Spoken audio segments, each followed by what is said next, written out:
So, according po sa ating recording, ay ito sa mga nakasubaybay po ay ngayon po ay this afternoon ay babalik po tayo sa ating series of lesson regarding sa the Book of Acts. So ngayon po ay ito po ay part 17 according sa recording. Part 17 na po tayo ng pag-aaral po natin ng Book of Acts. So kung mapapansin niyo sa Book of Acts ay chapter by chapter, verse by verse ay ating pong binaybay simula po nang tayo po ay mapunta dito sa BFBC Calamba. Acts chapter 6. So ang ating pag-uusapan ngayon ay tayo ay magkakaroon ngayon ng isang character study. Acts chapter 6, at habang hinahanap nyo po yan ay konting review lang. Sa last lesson po natin sa previous lesson natin ay kung saan merong buhay, doon may paglago. At kung saan may paglago, magkakaroon ng mga problema. At kung saan may mga problema, may mga solusyon. At pag merong solusyon, merong higit na paglago. Ito po ang naranasan ng early church dito po sa Acts. So verse 1, and in those days, when the number of disciples was multiplied, there arose a murmuring of the Grecians against the Hebrews because their widows were neglected in the daily ministration. Then the 12 called the multitude of the disciples unto them and said, It is not reason that we should leave the word of God and serve tables. Dahil sa kanilang bulong-bulungan, dahil sa kanilang complaint, ay maaaring na-overlook ng church kasi nga mabilis ang paglago nila, masyado na silang naging busy, kaya nagkaroon ng murmurings, nagkaroon ng bulong-bulungan during that time. So, tuloy pa natin sa verse 3, Wherefore, brethren, look ye out among you 7 men of honest report, full of the Holy Ghost and wisdom, whom we may appoint over this business. So, para matugunan yung pangangailangan ng mga widows by that time, ay sila ay nag-appoint ng mga kalalakihan. Verse 4, But we will give ourselves continually to prayer and to the ministry of the word. Para hindi ma-distract. Hindi naman natin sinasabi na distraction yung mga pangangailangan po ng Grecians. Legitimate na pangangailangan po yun. Pero para lang po sila ay makapag-focus sa pag-aaral, makapag-focus po sila sa kanilang ministry, dito po natin tinatawag yung delegation. Tulad po na pag-aralan natin kanina sa Sunday morning, naituro po doon kung kahalagahan ng meron kang dinedelegate para hindi lang ikaw ang gumagawa. Verse 5, And the saying pleased the whole multitude, and they chose Stephen, a man full of faith and of the Holy Ghost, Philip and Prochorus and Nicanor and Timon and Parmenas and Nicholas, a proselyte of Stephen. Muli mga kapatid, ang focus po natin ngayon ay si Stephen. And Stephen, full of faith and power, did great wonders and miracles among the people. Then there arose certain of the synagogue, which is called the synagogue of the Libertines and Cyrenians and Alexandrians, and of them of Cilicia and of Asia, disputing with Stephen. Kung tayo man po ay magkakaroon ng deacons balang araw, ilan po sa mga men natin, hindi man magiging pastor, ay magiging deacons. So ang gagawin po nating halimbawa ay si Stephen. An example of a spirit-filled deacon. Ang qualification, ang standard ng isang deacon ay nandito po sa ating pag-aaralan. Well, hindi pwede natin siyang i-apply sa lahat din naman ng mga members, hindi lang po sa mga leaders po natin. So kasi yung bago tayo mapunta dito sa BFBC Calamba, naalala ko yung sinabi ni Sir Ed na pagka tayo ay nagkaroon ng pastor, dapat magkaroon din tayo ng deacons. So, here is Stephen. Stephen is a man gifted, graced, and anointed with great wisdom, great power, and great faith. Lahat yan ay nagmamanifest, lahat yan ay nakikita sa kanyang buhay. And by the grace of God, we can also be So si Stephen ay nagsimula na mag-preach. At nung simula na siyang mag-preach, merong naging opposition. May kumukontra. So hindi ibig sabihin na sa kalooban ka ng Diyos ay wala nang kokontra sa iyo. In fact, kung ikaw nga ay mas nasa kalooban ng Diyos, mas maraming kumukontra sa iyo. Ngunit mga kapatid, hindi dahil ikaw ay nasa kalooban ng Diyos, maayos na ang lahat. Pero hindi naman po ibig sabihin na mayroong opposition sa buhay ko, nasa kalooban ka ng Diyos. So you have to make sure na yung pinagdadaanan mo ay, Brother Alvin, pinapersecute ako. Make sure na pinapersecute ka sa paggawa ng tama, hindi sa paggawa ng mali. Tuloy pa natin sa verse 10. And they were not able to resist the wisdom na pinapakita ni Stephen, and the spirit by which he spake. Then they suborned men which said, We have heard him speak blasphemous words against Moses and against God.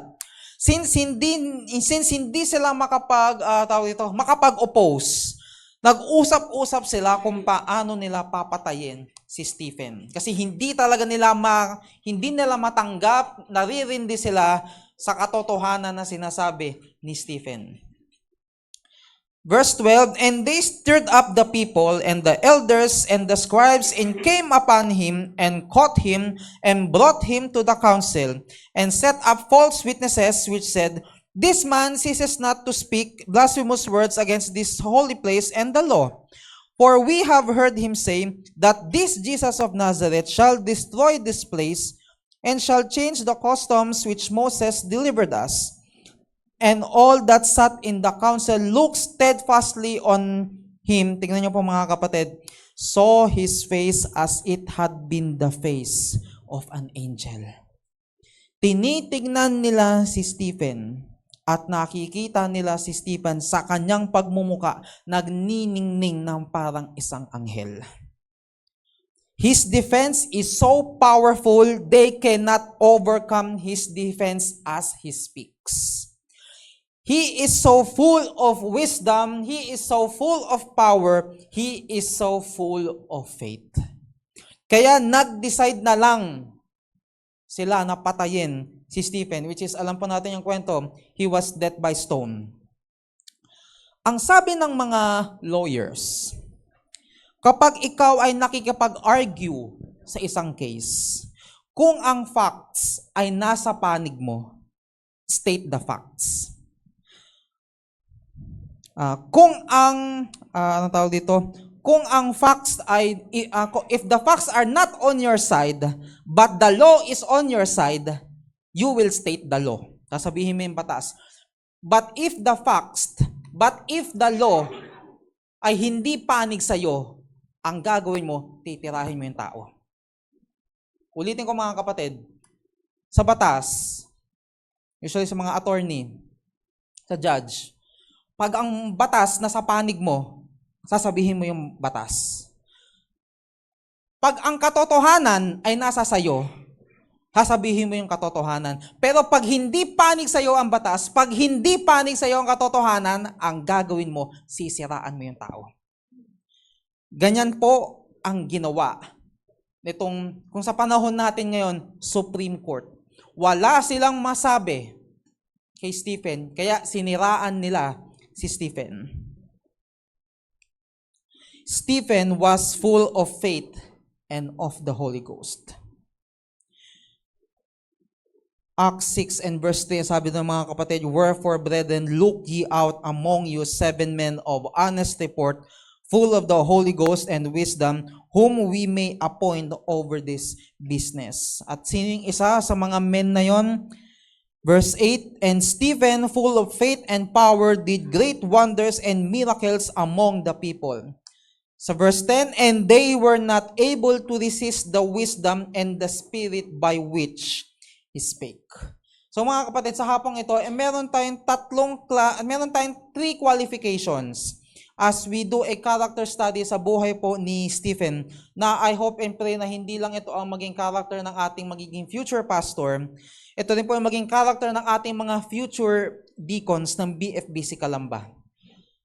na I hope and pray na kahit din sa ordinaryong membro ay makita po ang mga qualifications na ito. Kasi mga kapatid, ang lahat po ng anak ng Diyos ay merong Holy Spirit. At pag meron pong Holy Spirit, ang Holy Spirit po ang tutulong sa ating kung para tayo lumago.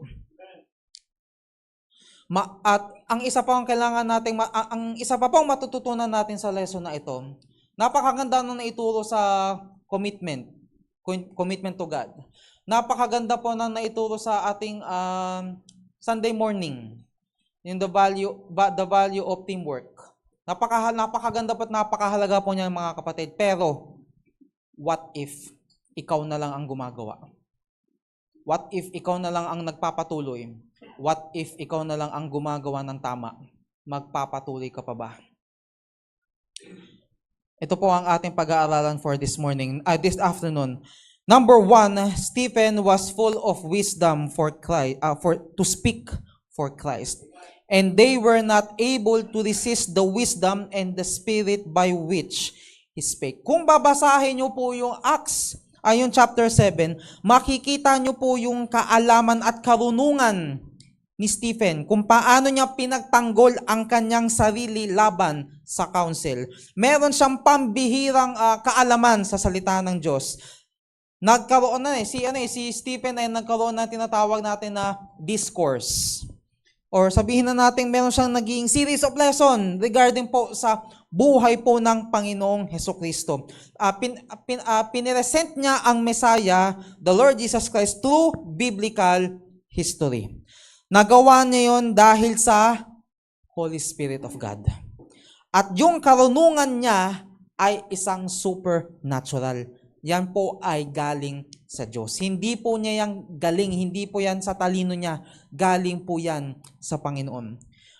Hindi natin alam kung mararanasan natin yan, especially tayong mga men. Tayo ay makakatagpo. Balang araw, ipepresenta tayo sa isang magistrates. Ipepresenta tayo sa mga legal na tao. Sa mga taong kontra sa pananampalataya. Sa paniniwala natin. Mga kapatid, kaya ba nating tumayo? Pag meron ng kumukontra sa atin. Pag meron ng kumukontra sa mga pananampalataya natin. Lalo na sa internet lang, konting pagkakamali mo lang dyan, mababash ka po talaga. Hindi mo pwedeng sabihin yan, babal yung sinasabi mo. Hindi mo pwedeng sabihin na ang abortion ay krimen. Hindi mo pwedeng sabihin na ang divorce ay krimen. Hindi mo pwedeng sabihin na ang homosexuality ay krimen. Hindi mo pwedeng sabihin na masama ang pangangalun niya. Mali ang sinasabi mo, bawal yan, bawal yan. Mga kapatid, maging thankful po tayo sa Panginoon dahil maluwag pa po ang bansa natin. Compare sa ibang bansa. Pero pag dumating sa puntong naghigpit na ang bansa natin, dapat ready tayo. Hindi po ako nananakot, pero ang Bible po ay nagbigay ng warning sa atin na noon pa lamang marami nang kumukontra. Pero bibigyan ko po kayo ng comforting verse para hindi naman po tayo kabahan. Luke 21, simulan po natin sa verse 12. But before all this, so tinutukoy po ng Panginoon diyan yung end of the age. Ito na yung mga nagper-persecute sa mga taong naninindigan. They shall lay their hands on you. Pag sinabing lay hands on you, talagang kukuyugin kanila, hahawakan ka, kakalagkarin kanila, and persecute you, delivering you up to the synagogues, into prisons, being brought before kings and rulers for my name's sake. Ikukulong ka namin pag nagsimba ka pa rin. Papatayin namin ang pamilya mo pag nag-preach ka. Mga kapatid, sa ibang bansa nangyayari yan. Ihaharap tayo sa mga matataas na tao. Paano tayo maninindigan? Verse 13, and it shall turn to you for a testimony. Ikaw ay magiging patotoo sa iyong kinatatayuan. Ito na yung mga kapatid, tingnan po yung verse 14. Settle it therefore in your hearts not to meditate before what ye shall answer. Ang sinasabi po dito, kung ano yung sasabihin mo sa kanila, huwag mong pag-isipan. Huwag mong paghandaan. Huwag kang gumawa ng script na paano kaya pag ganito ang sinabi, ito ang sasabihin ko dyan. Kung baga meron tayong pangontra agad, tingnan nyo mga kapatid, ito yung grabing miracle, grabe yung faith dito mga kapatid. Tingnan nyo yung sa verse 15. Ito po yung comforting verse. For I will give you a mouth and wisdom which all your adversaries shall not be able to gainsay or resist. Bibigyan ka ng karunungan na nanggagaling sa Panginoon na hindi nila kayang kontrahin, hindi nila kayang tanggihan. Mga kapatid, yan po ang pangako ng Panginoon sa atin. Amen? Sabi ng Panginoon, ako ang bahala sa iyo. Ako ang bahala sa sasabihin mo. Yun ang nangyari kay Stephen. Dinala siya sa isang Supreme Court, sa council, sa mga members ng Sanhedrin.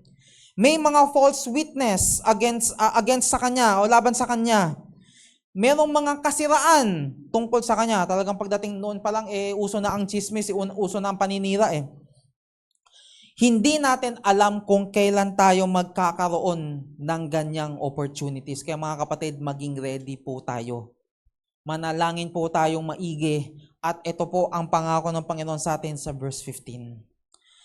In the last days, ang mga Kristiyano ay magte-testimony para sa Panginoon. Panginoon ang bahalang maglagay sa puso natin, sa bibig natin, yung mga natutunan natin, yung kaisipan ng Diyos. Sa totoo lang mga kapatid, I never imagined myself na magiging ganito yung pagtuturo ko po . Kasi mga kapatid, tingnan nyo sa mga matagal ko na pong nakasama, kilala nyo ako, hindi ako nakikipag-mingle, hindi ako nakikipag-socialize. Usually, utal pa ako magsalita, although may sakit pa rin akong ganun. Usually, ang bagal kong mag-isip, lagi ako naglo-loading. Kaya mga kapatid, hindi man halata noon, mahiyain ako. Lalo na sa mga hindi ko kakilala. Pero ngayon mga kapatid, sa awa po ng Diyos, sa biyaya po ng Diyos, ito na po ako sa inyong harapan. Nakakapagsalita na po. Hindi ko po akalain na magiging ganito ako. Sa biyaya lang po talaga ng Panginoon. Si Stephen ay punong-puno ng pananampalataya at puspos siya ng banal na espiritu at nagsasalita siya ng may karunungan. And they were not able to resist the wisdom and the spirit by which he spake. Mga kapatid, mga Kristiyano, lalo na sa mga nag-aaral ng salita ng Diyos, hindi po ito patalinuhan. Hindi po ito paramihan ng alam. Tayo ay tumatayo para sa Panginoon, tumitindig para sa katotohanan, at nagsasalita tayo ng merong karunungan na nanggagaling sa banal na espiritu. May mga times na mapapahamak tayo sa pag-preach natin, sa pagsasalita natin ng katotohanan. May mga times na may magagalit sa atin pag nagsabi tayo ng katotohanan. Itong mga council, galit na galit kay Stephen dahil nagsasabi siya ng katotohanan. Pero si Stephen ay isang tao na puspos ng banal na espiritu at punong-puno ng karunungan para makapagsalita para sa Panginoon. Sana mga kapatid, maging ganun din po tayo. Bago pa mangyari yung mga kapatid, tingnan nyo, maaaring ikaw lang ang Kristiyano sa classroom nyo. Maaaring ikaw lang ang may hawak ng katotohanan sa trabaho mo. Hahayaan mo pa ba na palagpasin ng opportunity? Number 2, Stephen was full of power to stand for Christ. Verse 8, and Stephen, full of faith and power, did great wonders and miracles among the people. Ito na habang kung ano-ano sinasabi ng council kay Stephen, tingnan niyo po yung sa Acts 7 and verse 51. Tingnan niyo kung how the tables have turned.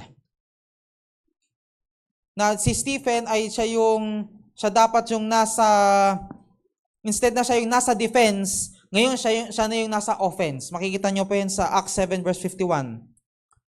Ye stiff-necked and uncircumcised. So ang mga Jewish ay masyadong proud sa kanilang circumcision. Ye stiff-necked and uncircumcised in heart and ears, ye do always resist the Holy Ghost as your father did, so do ye. Which of the prophets have not your fathers persecuted? And they have slain them which should before of the coming of the just one, of whom ye have been now the betrayers and murderers. Ang sabi ni Stephen, kayo ang nagpapako sa Panginoong Hesukristo. Kayo ang nagpapako sa tagapagligtas. Mga kapatid, itong mga taong to, mga kapatid, hindi basta-basta itong mga kaharap niya. Pwede siyang papatayin nito in just a snap of a finger. Pero si Stephen, nagawa niyang magsalita ng boldly, ng may katotohanan. Siya ay may paninindigan. Si Stephen ay hindi siya nasasakdal. Kumbaga siya na yung this time siya na yung naging prosecuting attorney. At mga kapatid, take note, siya lang mag-isa. Tama yung mga ginagawa ng mga magulang natin nung tinuturuan tayong mga anak na tumayo sa sarili nating paa. May mga bagay na nakikita sa social media. May mga bagay na nakikita sa palabas. Mga tinuturo sa paaralan. Mga nakikita sa paligid.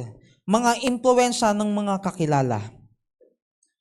Ang mga Kristiyanong empleyado, matutong tumayo, manindigan mag-isa.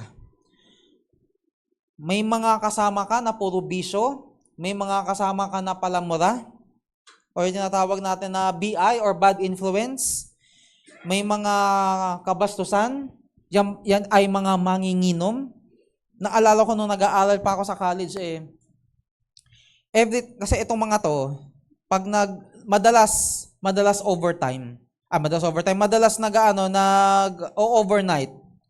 Itong mga to usually hindi ko matanggihan. Kaya ang ginagawa ko, sumasama ako sa kanila. Although ako, either kakain ako dyan or tatambay ako sa kwarto. So usually, pagka magpipicture taking na, alam nila na Kristiyano ako.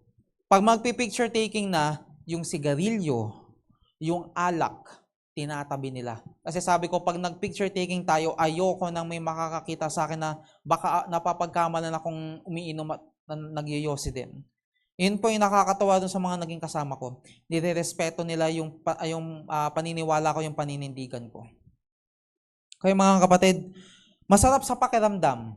Pag meron kang mga kasamang ganyan na,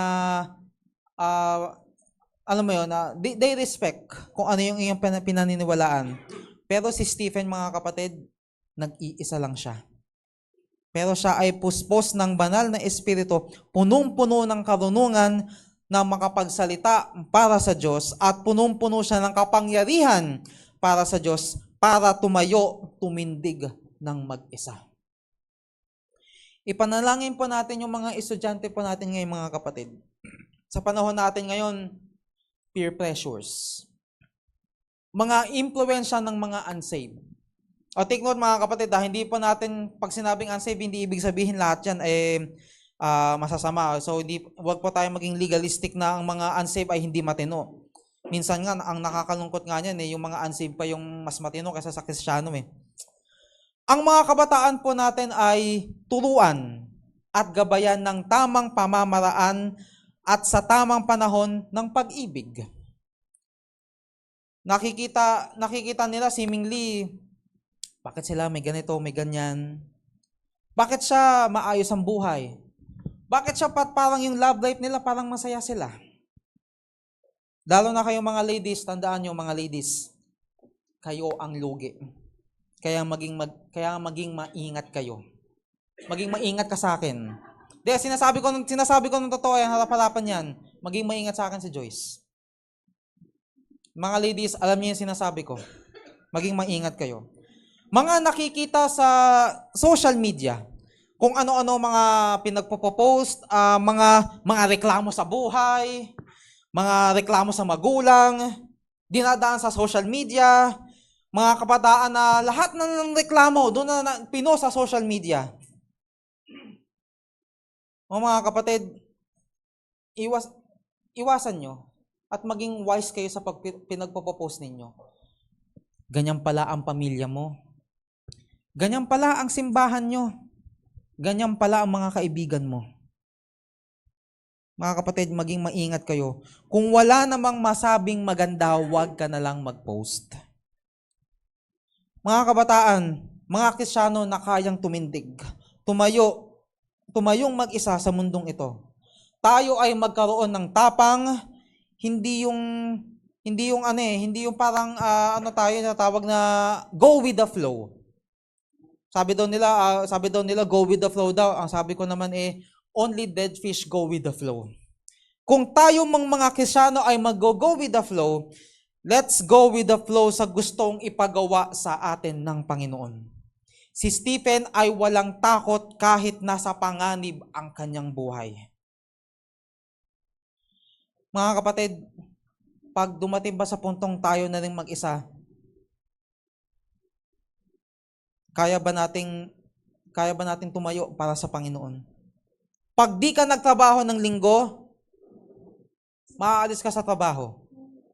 Pag di ka nag-open ng business mo ng Sunday, malulugi ka. Pag di ka sumama sa group project natin this Sunday, aalisin ka na namin. Mag-isa ka na lang. Mga kapatid, si Stephen napahamak sa kanyang paninindigan. Siya ay pinagbababato.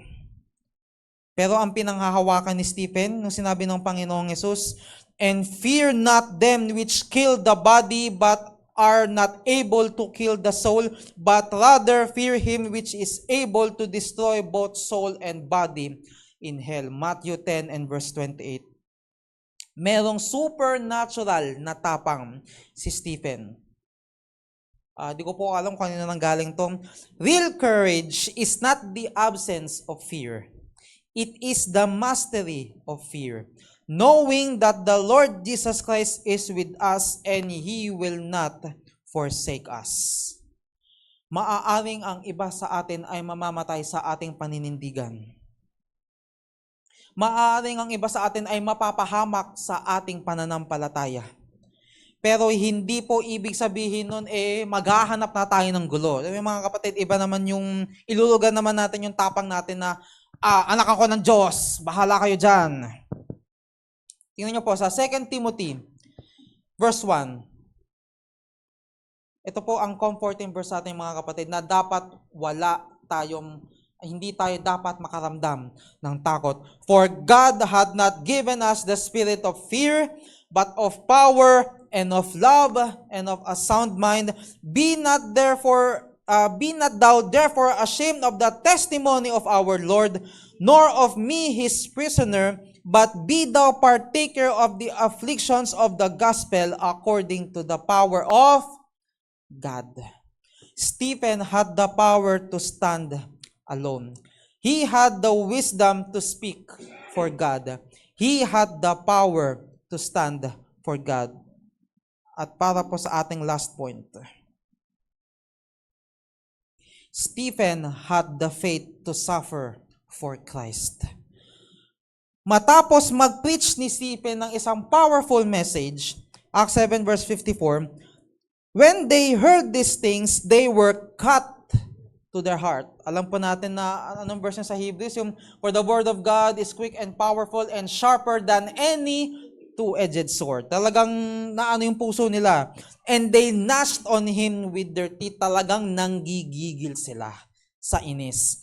But he, being full of the Holy Ghost, looked up steadfastly into heaven and saw the glory of God and Jesus standing on the right hand of God, and said, Behold, I see the heavens open, and the Son of Man standing on the right hand of God. And they cried out with a loud voice, and stopped their ears, and ran upon him with one accord. Talagang sa gigil nila, nagsisisigaw na sila, sugodin na natin yan si Stephen, tama na yan, patayin na natin yan. Verse 58, and cast him out of the city, and stoned him. And the witnesses laid down their clothes at a young man's feet whose name was Saul. Yun yung mga kapatid, take note sa kwentong ito, whose name was Saul. And they stoned Stephen, calling upon God, saying, Lord Jesus, receive my spirit. And he kneeled down and cried with a loud voice, Lord, lay not this sin to their charge. Sino yung mga kapatid? Pinapatay na siya. Pero ano ang sabi niya? Lord, lay not this sin to their charge. Parang yung Panginoong Hesukristo lang ang sabi niya, Lord, forgive them for they do not know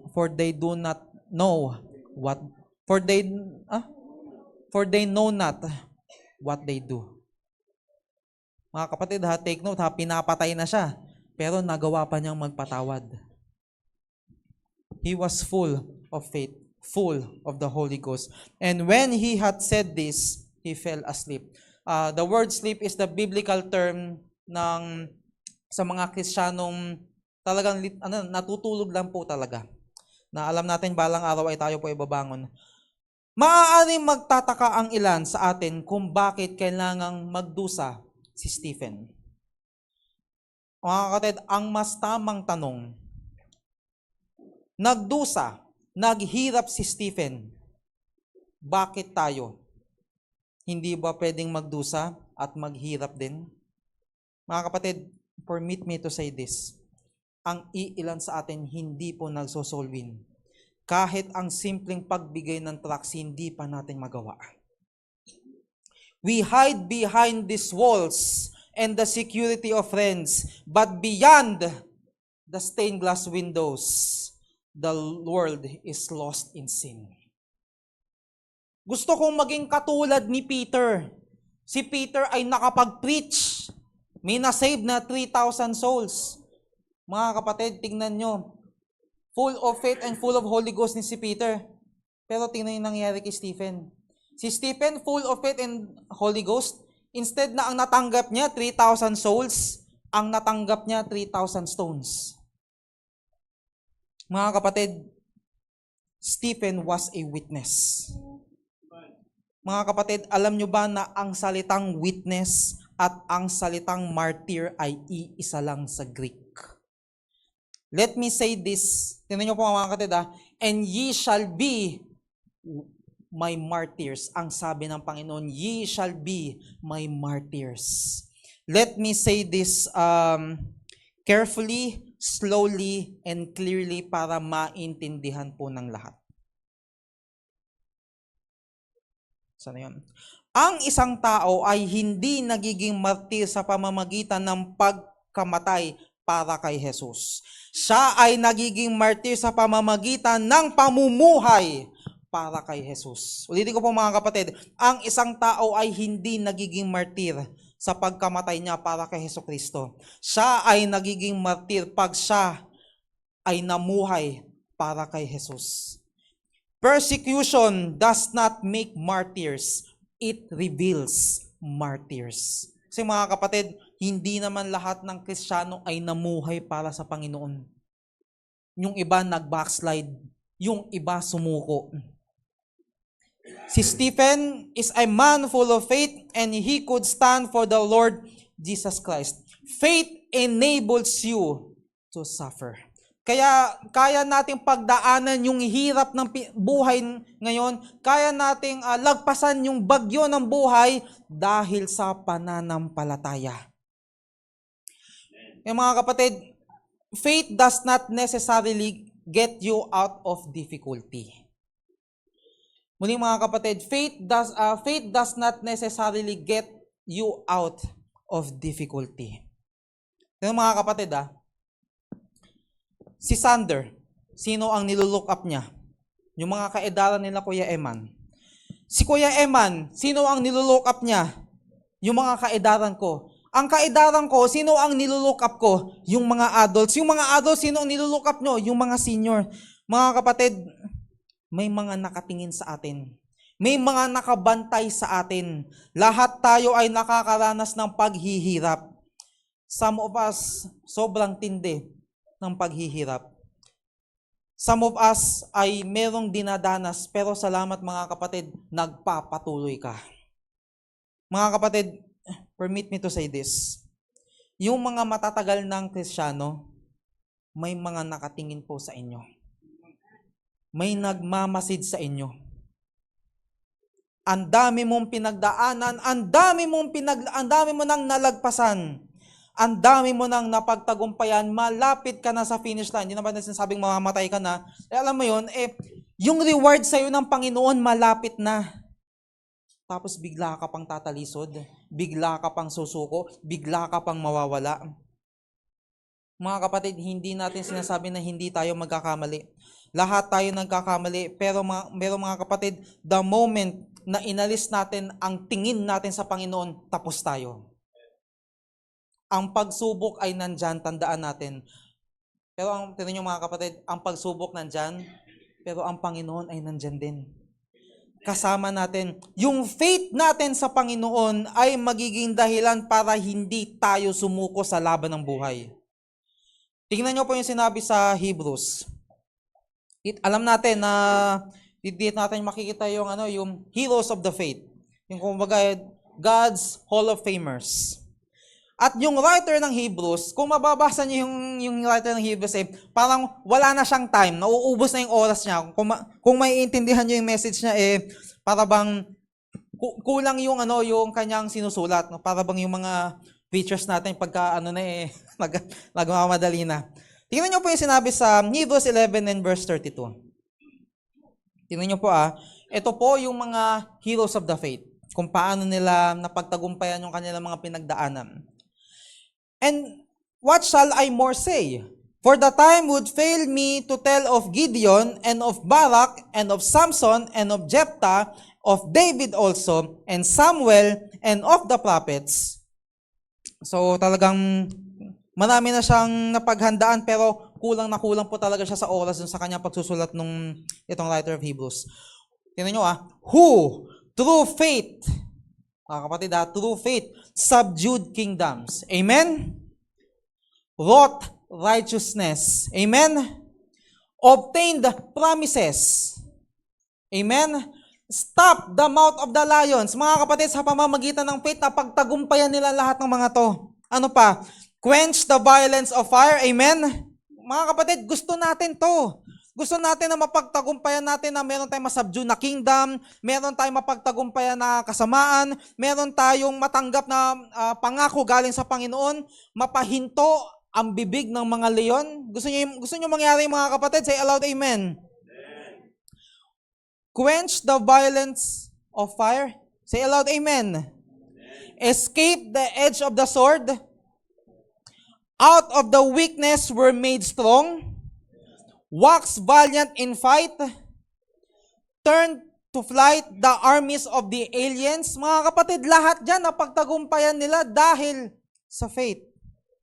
Kita po natin ang victories of the faith ng mga verses na ito. Daniel and the lions den, ang ganda ng kwento niyan. Yung three Hebrew men, paano sila nakatakas dun sa pugon, paano sila nabuhay dun sa pugon. David and Goliath, Moses and the Red Sea. Mga kapatid, ang ganda ng mga kwentong yan. Pero tingnan niyo po yung verse 36. Women received their dead raised to life again. Mga kapatid, makinig kayo. And others were tortured. Because of their faith, napagtagumpayan nila, pero yung ilan ay ito ang naranasan nila dahil sa faith nila. And others were tortured, not accepting deliverance that they might obtain a better resurrection. And others had a trial of cruel mockings and scourgings, yea, moreover of bonds and imprisonment. They were stoned, they were sawn asunder, were tempted, were slain with the sword.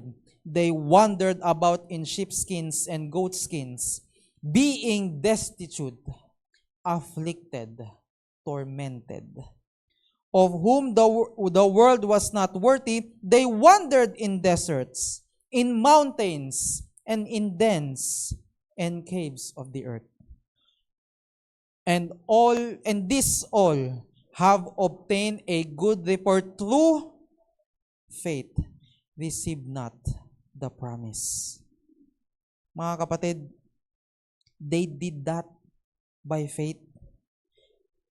It is one thing to have faith to escape.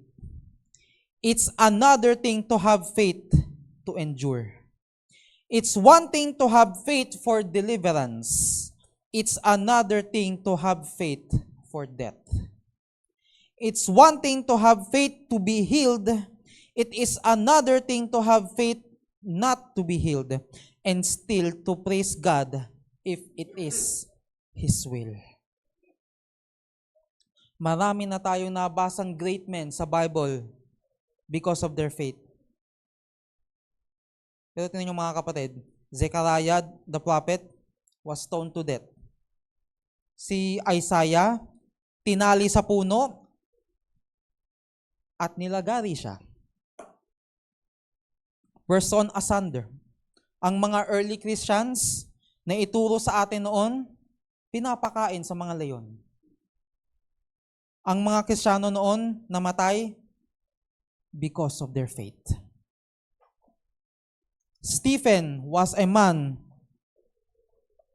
of God, full of faith, wisdom, the Holy Ghost, power, and yet he is put to death. Mga kapatid, what is faith? Faith is not receiving from God the things you want. It is accepting from God the things He gives. Faith is not receiving from God the things you want. It is accepting from God the things He gives. Hindi po ibig sabihin yan ay kulang sa pananampalataya si Stephen, mga kapatid. Kaya siya pinatay. Alam nyo ba ang ibig sabihin ng Stephen? It means crowned.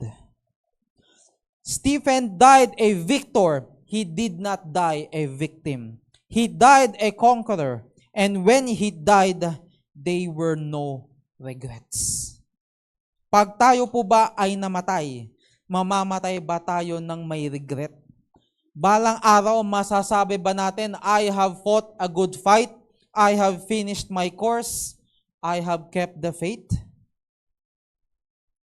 Magpatuloy tayo sa kasalanan o lalayo tayo sa Panginoon?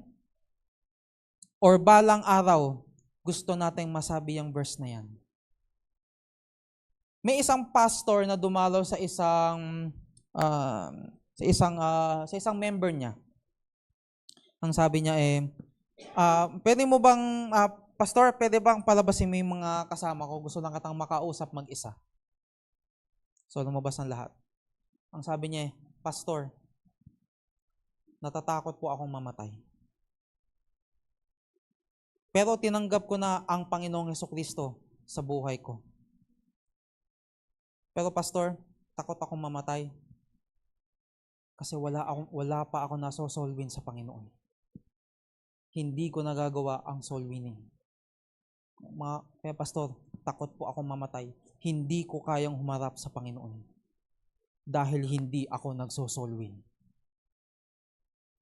Sabi nga sa isang hymnal must I go and empty-handed? Must I meet my Savior so without one soul with which to greet Him, must I empty-handed go? Stephen did not go empty-handed. He was a soul winner. As a matter of fact, kung babasahin niyo po yung kwento, yung babatuhin na si Stephen, tingnan niyo po sa Acts 7 and verse 58, and cast him out of the city and stoned him, and the witnesses laid down their clothes at a young man's feet, whose name was Saul. Alam natin, yan si Apostle Paul. Isang matalino, mayabang na pariseyo, nanggugulo sa simbahan, pinapakulong niya yung mga Kristiyano, pinapapatay niya ang mga Kristiyano. Habang siya ay nadaan dun sa road to Damascus para i-persecute ang mga Kristiyano, para ipakulong, may nakita siyang liwanag na mas maliwanag pa sa sinag ng araw. Acts 9 and verse 4, and he fell to the earth, and he heard a voice saying unto him, Saul, Saul, why persecutest thou me? And he said, Who art thou, Lord? And the Lord said, I am Jesus whom thou persecutest. It is hard for thee to kick against the pricks. Mga kapatid, kung titignan natin, ang inaapin ni Paul ay ang mga Kristiyano. Pero on the other side, mga kapatid, ang talagang in reality, ang inaapi talaga ni Paul, ang Panginoon. Kung alam niyo yung, next slide mo nga, tama ba yung ano ko? Ayan, pag sinabi nating prick, ito yung tinutusok dun sa mga hayop noon, sa mga ox. So yan ay mahaba para talagang pagka ikaw ay iba ang punta mo, mabagal ka, talagang tutusukin nila yan. Nasaksihan ni Paul ang mukha. Tingnan niyo sa Acts 6 sa last verse. Nasaksihan ni Paul ang mukha ni Stephen na parang nakakita ng isang anghel. Mukhang anghel. Acts 7 and verse 60, and he kneeled down cried with a loud voice, Lord, lay not this sin to their charge. And when he had this, he fell asleep. Pinapatay na si Stephen, pero ang sabi niya, lay not their sin to their charge. Mga kapatid, ano yung binasa natin kanina? It is hard for thee to kick against the pricks. Ano yung tumutusok sa puso ni Paul? Yung nakita niyang pagkamatay ni Stephen. Si Stephen yung nakita niya. Merong something sa puso niya na nababagabag siya nung makita niyang pinatay si Stephen. Yun yung prick na tumutusok sa kanyang puso. Wisdom to speak for Christ. He had a power to stand for Christ. He had faith to suffer for Christ.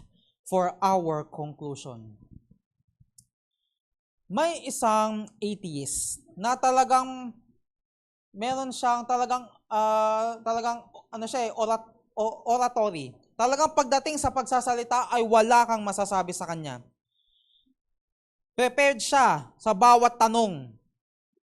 Logic by logic. Lahat ng mga pwedeng itanong ng mga Kristiyano, talagang ready siya. Napakagaling at napakahusay niyang magsalita. Walang makakontra sa sinasabi ng atheist na to.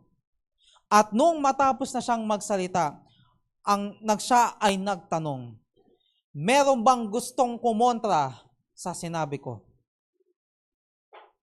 Meron bang gustong tumayo at magsalita? Walang nakapagsalita sa mga audience sa auditorium.